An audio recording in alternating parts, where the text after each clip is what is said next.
करावं लागते, खंजेरी वाजवणं शिकावं लागते, लफडे करणं शिकावं लागते का?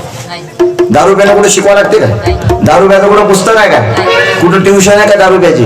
की दारू पिताना दोन्ही डोळे बंद करावे, ग्लासात थोडीशी 90 होतावी, वरून एखादा बर्फाचा तुकडा टाकावे, पैसे असले लिमका कोकोकोला थम्सअप टाकावे, पैसे नसलं तर गटारातलं पाणी टाकावे, पिण्याच्या अगोदर 2-4 थेंब बापाच्या नावानं उडवावे, 2-4 थेंब आज्याच्या नावानं उडवावे, एकदा तोंडाला ग्लास लावला गटगट गटगट दारू पिऊन टाकावी, तोंडात आंबट तिखट तुरट लागल्या जिभेस लोणचं वापरावे, लिंबाची फोड खावी, दारू भट्टीतून बाहेर येताना थुकत थुकत बाहेर यावे, सर्वांसोबत हेकडच बोलावे आणि हेकडच चालावे, जास्त दारू पिऊन झाली असेल तर पाहिजे मग मुतून मोकळ व्हावे, याला 100% दारुड्या म्हणतात. असं कुठं पुस्तक आहे काय? भाई बेवड्याच्या कोणी नांदी लागत नाही, एक बेवडं फुल दारू पेला फुल म्हणे फाडून टाकेन फाडून फाडून फाडून टाकेन फाडून तोडून टाकेन फाडून टाकेन, आम्ही नारी सुटली ते बांध पाहिजे.